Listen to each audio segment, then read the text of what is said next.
हाँ तो प्यारे कप्तानों, आज के इस वीडियो में आप सभी का स्वागत है। और आज का जो वीडियो है, इस वीडियो को समझने की कोशिश करना है। ये बेसिकली मैं आपको मोटिवेशन नहीं दे रहा हूँ, एक अंडरस्टैंडिंग वाली चीज़ है। इस चीज़ को आप समझने की कोशिश करना कि मैं कहना क्या चाह रहा हूँ। अभी की कंडीशन में क्या है, अभी बहुत सारे जो एग्जाम है, इन एग्जाम में आप टेस्ट दे रहे हो, एग्जाम के लिए टेस्ट दे रहे हो, इन टेस्ट में आपके बहुत कम नंबर आ रहे हैं। ठीक है, अब कम नंबर आ रहे हैं तो बहुत सारे लोग ऐसे डिप्रेशन में परेशान हैं, और बहुत सारे लोग तो उन्होंने कहा बोले ठीक है जो चल रहा है चलने दो। तो जो लोग हैं इनको मैं एक बात कहना चाहता हूँ कि मान लो तुम्हारे अभी टेस्ट में कम नंबर आ रहे हैं।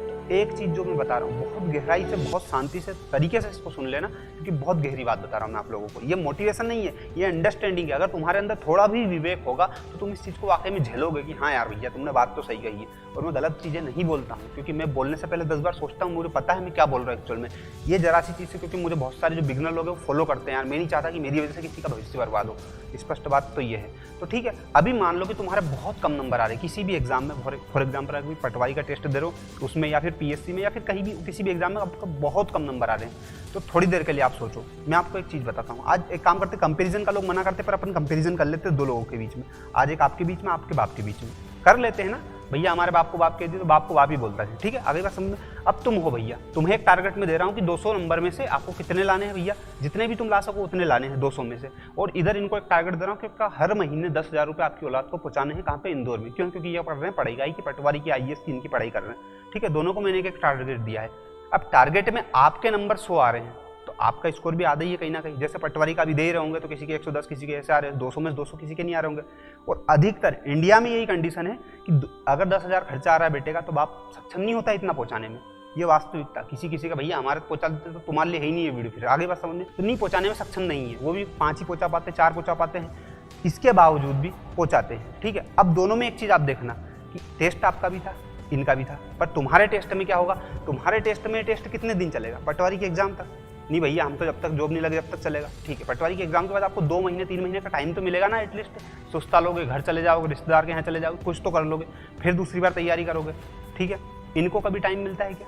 आप घर जाते भी हो तो भी आपका रूम का रेंट जाती ही, इनको पैसे देने हैं। आप पैदा हुए जब से आपके ऊपर नी करते हुए 5,000 10,000 रुपये मंथली खर्च आ ही जाता है। भैया हम तो इंदौर अभी आए, पहले कैसे आ जाता? कॉलेज की फीस कौन दाई जी भरता था? नहीं, कौन भरता था? तो वो वाली चीज़ें आ गई ना। तो इनका तो बचपन से ही टेस्ट चल रहा है, जब से तुम पैदा हुए हो। और यहाँ पे तुम्हारे टेस्ट में कम नंबर आते हैं। तुम्हारे मान लो कि 200 में से कितने नंबर आए भैया? हमारे तो 100 नंबर ही आए। तो तुमको क्या होता है? मानसिक रूप से दुख होता है। कैसा?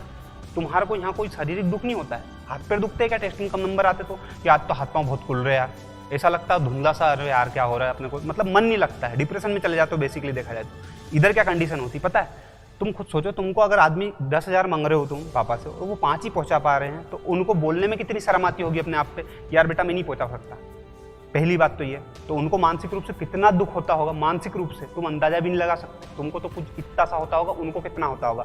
एक कंडीशन। दूसरी कंडीशन ये कि ये पैसा जो तुमको पहुंचा रहे हैं उसको कमाने के लिए क्या करते हैं वो?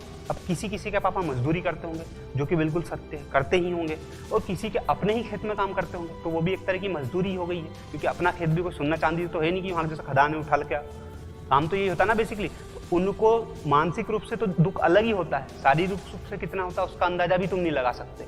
और मैं रियलिटी बताऊँ ना, जब खेत में कोई व्यक्ति दिन भर काम करता है ना, शाम को अगर आके सोए ना तो उसके हाथ पर इतने दर्द होते हैं कि वो सोते ही नहीं लग जाती है, लेकिन बावजूद इसके उनको वो दर्द फील नहीं होता। क्यों? क्योंकि जो शारीरिक दर्द है उससे ज़्यादा उनका मानसिक दर्द रहता है। और तुम्हारा जो दर्द है ना वो टुच्चा सा, वो कुछ भी नहीं है, वो इतना सा दर्द है। पर बता, बहुत सारे लोग गांव के जो रहते हैं, जो बिल्कुल एकदम मंद बुद्धि टाइप रहते हैं, वो उनका मानना ऐसा कि हमारे बाप को भी तो बाप ने बोला होगा कि बेटा पढ़ ले, वो भी नहीं पढ़े, हम क्यों पढ़े, इस टाइप की चीजें। या फिर भैया हमारे माथे है क्या कि वो पैसे नहीं कमा पाए, कमाना था उनको। बेटा उनकी रही होगी कुछ मजबूरी, हो सकता है कि वो उस टाइम पे आवारा रहे हों, तो उनको ऐसा कोई गाइडेंस ना मिला हो, पैसे की कमी से वजह से नहीं पढ़ पाए हों, कुछ मजबूरियां उनकी रही होंगी। पर अभी तुम्हारी कोई मजबूरी नहीं है। अगर तुम इंदौर हो तो तुम्हारे बाप की वजह से हो, ये बात स्पष्ट याद रखो। कोई तुम्हारा रिश्तेदार तुमको यूँ नहीं कहता हो बेटा 5,000 रुपये ले इंदौर जाकर IAS की तैयारी कर ले, पटवारी की तैयारी कर ले।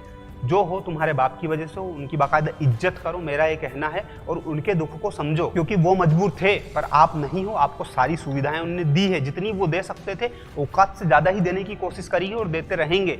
लेकिन तुम्हें सिर्फ उनने एक चीज बोली है कि बेटा पढ़ाई कर लो। कभी तुम्हारे बाप ने तुमसे यूं नहीं बोला होगा कि बेटा तू जो पढ़ाई कर रहा है पढ़ाई छोड़ के आ मेरा काम करवा। हाँ, हो सकता है सोयाबीन गेहूं चने के सीजन पे बोल दे कि बेटा एक काम कर, थोड़े दिन के लिए जा, मदद करवा ले, लेकिन कभी ये नहीं बोलेंगे कि तू पढ़ाई छोड़ दे या तेरा काम छोड़ के और फिर तू हमारे पास में आ। ये भी बोल दिया होगा कि बेटा पैसे हम ज़्यादा नहीं दे सकते, तू या तो खर्चा कम कर या जॉब कर या कुछ भी कर। पर ये नहीं बोला होगा कि बेटा तू पढ़ाई लिखाई छोड़ दे, ये चीज़ें कभी नहीं बोली होगी उन्होंने। तो इस चीज़ का सम्मान करो, क्योंकि वो सक्षम नहीं है मान लो देने में, तो नहीं दे पा रहे हैं। नहीं तो कोई माँ बाप इतना नहीं चाहता कि यार मेरी औलाद को मैं पैसे नहीं दूँ, कभी नहीं चाहते हैं। वो जितना चाहते हैं उतना तो कोई दुनिया में चाहता नहीं होगा। कभी किसी रिश्तेदार ने आपको 5-10 हज़ार रुपये नहीं दिए होंगे, भैया इंदौर रह लेना, दिए क्या आज तक बता दो तुम। तो कुल मिला के बस मैं ये इतना सा कहना चाह रहा हूँ कि तुम्हारे बाप की शायद ही ऐसी कोई मजबूरी रही होगी कि जिसकी वजह से वो नहीं पढ़ पाए, नहीं कर पाए, या आर्थिक रूप से सक्षम नहीं हो पाए, लेकिन उन्होंने वो सारी चीज़ों को देखने के बावजूद भी तुम्हें ऐसी परिस्थितियाँ दी हैं कि तुम इन चीज़ों को सही कर सको। एक सिलेक्शन ले लो या फिर कुछ और कर लो। अगर पढ़ाई में मन नहीं लग रहा तो मैं बोल रहा हूँ स्पष्ट क्लियर बोलो, नहीं लग रहा है मन। दुनिया में बहुत सारे काम है जिससे तुम लखपति बन सकते हो। और अगर तुम्हारी इच्छा है कि नहीं यार पढ़ाई तो करना है, पापा की इच्छा है या मेरी इच्छा है, या फिर पढ़ाई में मन लगता है, थोड़ा भी लगता है ना, थोड़ा भी अगर लगता है तो पूरा भी लग जाएगा, कोई बड़ी बात नहीं है। अगर पढ़ रहे हो तो देखो ढंग से पढ़ लो, नहीं पढ़ना है तो फिर छोड़ ही दो, मेरा ये कहना है। अगर पढ़ लो तो ढंग से पढ़ लो। अगर तुम्हारे पटवारी के एग्जाम हो या कोई सा भी एग्जाम हो, उसमें 20 नंबर भी आ रहे हैं ना, तो वो 90 भी आ सकते हैं। 20 अगर आ रहे हैं तो 90 भी आ सकते हैं। वो कैसे आएंगे, अब देखो मेरी बात सुनो। अगर मान लो तुम्हारे कम नंबर आ रहे हैं, एक क्लास में 100 बच्चे हैं और तुम्हारे कम नंबर आ रहे हैं, किन्हीं 10 के तो अच्छे आते होंगे ना, उन 10 को पकड़ लो, भैया बता दो, कैसे भी करके बता दो, उनके सामने रो लो, गा लो, और भैया तुम कैसे पढ़ते हो, तुमने कहाँ से पढ़ा, कैसे पढ़ा, वो चीज़ें हमको बताओ। क्योंकि उनके अगर 90 आ रहे हैं तो तुम्हारे भी आ सकते हैं, और आए हैं बहुत लोगों के।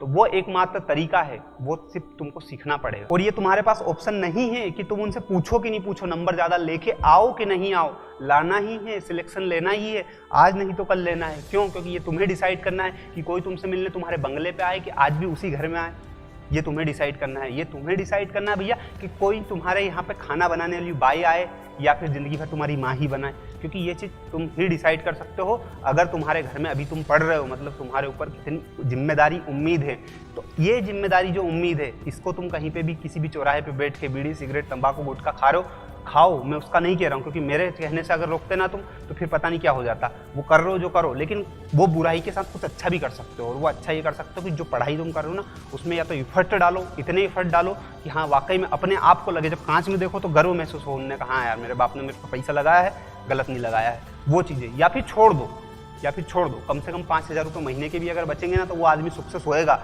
हाथ पैर दर्द कम करेंगे शाम को उसके। आई बात समझ में? तो मेरा बस इतना सा कहना था। इस वीडियो को जो समझ पाया हो, जो वाकई में गरीब हो, जो रिलेट कर पाया हो, वो ही रिलेट कर पाएगा, बाकी तो सबके लिए कचरा है, कोई मतलब नहीं। मेरी ओर से जितना मेरा एक्सपीरियंस था, जितनी चीज़ें थी, जितने मेरे लोग आसपास टच में थे, सारी चीज़ें मैंने आपको बता दी। अब इसमें कितनी सच्चाई थी और कितनी बातें झूठी थी, वो चीज़ आप कमेंट करके बताओगे, ठीक है?